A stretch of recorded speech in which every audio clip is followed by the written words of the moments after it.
Right now, somewhere, a person is sitting on a bathroom floor crying, and their dog is on the other side of the door scratching to get in. Not because it heard a loud noise, not because it wants food, just because something changed, and it knows. But here's the question nobody actually answers. Does the dog know you're sad, or does it just know something is different? Because those are not the same thing, and the gap between them is where things get genuinely strange. Let's start with what's obvious. Animals respond to human emotion. Anyone who's owned a dog knows this. You cry, it comes over. You're anxious, it paces. You're sick, it won't leave the room.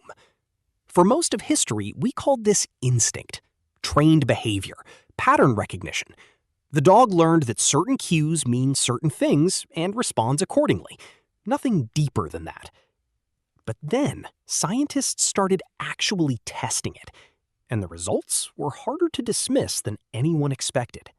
In 2012, researchers at the University of London ran a simple experiment.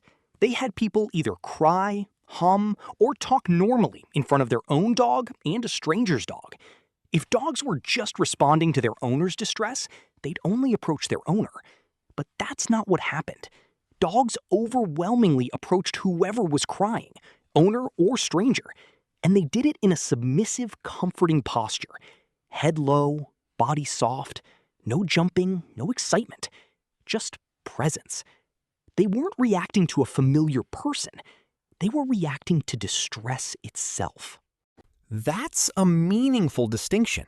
It means the dog isn't just recognizing you. It's recognizing a state, your state, and responding to it specifically. But how deep does that recognition actually go? In 2018, researchers in Italy trained dogs to look at paired images, a happy human face and a sad human face, and rewarded them for choosing one. Then they tested whether dogs could transfer that recognition to new faces they'd never seen before. They could. Dogs weren't just memorizing specific expressions. They had built a category in their minds. Happy, sad. Two different things, and they could tell which was which on a face they'd never encountered. That's not pattern matching. That's conceptual recognition. That's a dog that has learned, at some level, what sadness looks like on a human face. And it doesn't stop at faces. Dogs process human emotional sounds the same way humans do. In a 2014 study, researchers scanned the brains of dogs while playing various sounds: human laughter, human crying, dog whimpering, neutral noise. The same region that activates in human brains when processing emotional sounds lit up in dog brains too. The same region. Cross-species. Dogs don't just hear your voice, they process the emotional content of it in the same part of the brain you use to do exactly that. So the dog isn't guessing, it's reading you, accurately, neurologically, in real time. But here's where it gets more complicated. Knowing you're sad is one thing. Caring that you're sad is another. And this is the question science has been quietly circling for years. Do animals actually feel something when they perceive your distress? Or are they just very sophisticated detectors with no inner response to what they detect?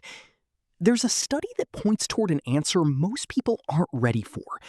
In 2016, researchers at Emory University measured the brain responses of dogs while they sniffed different scents. Their owner's scent, a stranger's scent, a familiar dog's scent, an unfamiliar dog's scent, and their own scent. One region responded more strongly than all others to one specific scent, the owner's. And the region that responded was the caudate nucleus, the same region associated with positive emotions, anticipation, and reward in humans. Dogs don't just recognize your scent. Something in their brain responds to it the way your brain responds to something you love. That's not nothing. That's closer to something. And then there's the behavior that nobody has a clean explanation for. There are documented cases of dogs staying beside people in psychiatric wards who receive no other visitors. Dogs who refuse to leave hospital rooms. dogs who detected seizures before they happened, panic attacks before they peaked, depressive episodes before the person themselves recognized what was coming.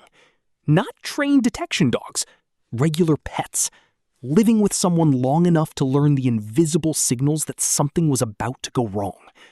One woman reported that her dog began waking her up in the middle of the night, insistently, approximately 40 minutes before she would experience a severe panic attack. Every time. The dog wasn't reacting to the panic attack. It was reacting to whatever came before it. The subtle physiological shift the woman herself couldn't consciously feel yet. The dog was reading her body more carefully than she was reading herself. If that's not knowing someone is in distress, what is? So where does that leave us? The science says dogs can categorize human emotions visually. They process emotional sounds in the same brain regions we do. They respond to distress from strangers, not just owners. Their brains light up specifically for the people they love. And some of them detect emotional states before the person experiencing them is even aware. That's not instinct in the dismissive sense. That's not simple conditioning. That's something that looks a lot like attunement, like actually paying attention to you, not to your commands or your food or your routine, to you specifically, how you are right now. The uncomfortable truth is that your dog might know how you're feeling before you do. It might feel something about it too, and it cannot tell you. It can only show up, scratch at the door, put its head on your knee, stay. Maybe that's the whole point.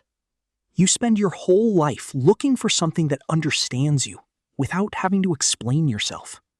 And it's been sitting at your feet the entire time.